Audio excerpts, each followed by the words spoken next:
किसी ने क्या खूब कहा है कि मेहनत इतनी खामोशी से करो कि आपकी कामयाबी शोर मचा दे। यह कविता बिल्कुल सटीक बैठी है आईपीएस ऑफिसर शालिनी अग्निहोत्री पर, जिन्होंने बिना किसी को बताए अपना लक्ष्य हासिल कर लिया। नमस्कार, आप देख रहे हैं हिमाचल 24/7 और मैं शालिनी राणा हिमाचल 24/7 में आपका स्वागत करती हूं। आज हम आपको एक ऐसी शख्सियत की कहानी से रूबरू करवाएंगे जिन्होंने अपनी कड़ी मेहनत से अपना मुकाम हासिल किया। ये कहानी है हिमाचल प्रदेश के ऊना जिले के छोटे से गांव ठट्ठल की रहने वाली शालिनी अग्निहोत्री की, जिनकी मां के अपमान ने उन्हें आईपीएस बना दिया। तो चलिए अब बढ़ते हैं कहानी की तरफ। यह कहानी है हिमाचल प्रदेश के ऊना जिले के छोटे से गांव ठट्ठल की रहने वाली आईपीएस ऑफिसर शालिनी अग्निहोत्री की, जिन्होंने बिना अपने घर वालों को बताए यूपीएससी की सिविल सर्विस एग्जाम की तैयारी की और अपने पहले ही प्रयास में परीक्षा पास कर आईपीएस ऑफिसर बन गई। शालिनी का जन्म 14 जनवरी 1989 को हिमाचल प्रदेश के ऊना जिले के छोटे से गांव ठट्ठल में हुआ था। शालिनी के पिता का नाम रमेश अग्निहोत्री है। शालिनी की 2 बहनें और 1 भाई है।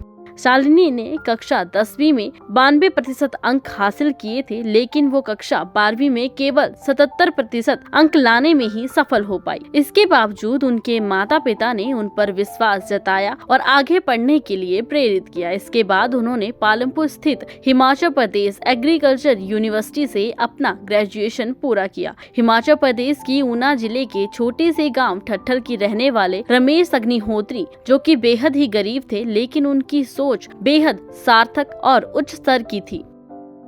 रमेश एक मामूली बस कंडक्टर थे। उसी काम से उन्होंने अपना जीवन यापन किया और अपने बच्चों की पढ़ाई पूरी करवाई।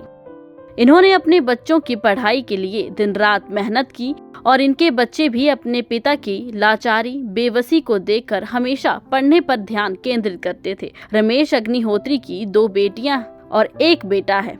बड़ी बेटी को डॉक्टर और दूसरी को आईपीएस ऑफिसर और बेटे को आर्मी ऑफिसर बना दिया गया। इन्होंने इतनी मेहनत की और उनकी मेहनत रंग लाई, जो तीनों आज अच्छे मुकाम पर है। इन्हीं तीनों में से जो बेटी आईपीएस बनी, उनकी कहानी इस लेख में मैं सुनाने जा रही हूँ, जो कि बहुत ही दिलचस्प है।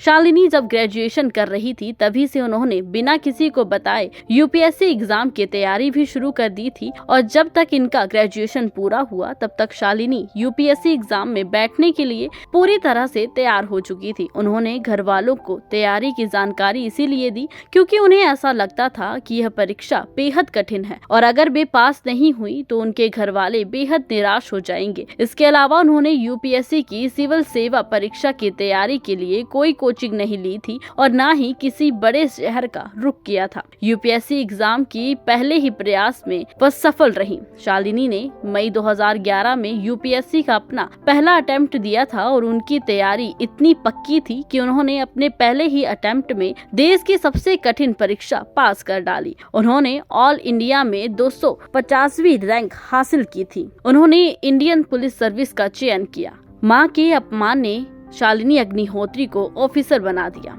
शालिनी ने आईपीएस बनने के पीछे भी एक खास वजह बताई, जिसको लेकर उन्होंने अपने बचपन का एक किस्सा बताया, जिसके बारे में उन्होंने कहा कि वे एक बार अपनी मां के साथ बस से ट्रैवल कर रही थी और उसी दौरान एक व्यक्ति ने उनकी मां की सीट के पीछे अपना हाथ लगा रखा था, जिससे उन्हें बैठने में असहजता महसूस हो रही थी। ऐसे में उन्होंने कई बार उस व्यक्ति को अपना हाथ हटाने को कहा, लेकिन उसने अपना हाथ बिल्कुल नहीं हटाया। शालिनी की मां के द्वारा बार बार कहे जाने के बाद भी वह व्यक्ति अपना हाथ नहीं उठा रहा था और वह व्यक्ति गुस्सा हो गया और कहने लगा कि तुम कहाँ की कलेक्टर लग रही हो जो तुम्हारी बात सुनी जाए। जब यह बात शालिनी के कानों में पड़ी तो वह सह न सकी और उसी दिन से उन्होंने यह ठान लिया कि वह बड़ी होकर ऑफिसर बनेगी और ऐसे लोगों को उनकी सही जगह दिखाएगी।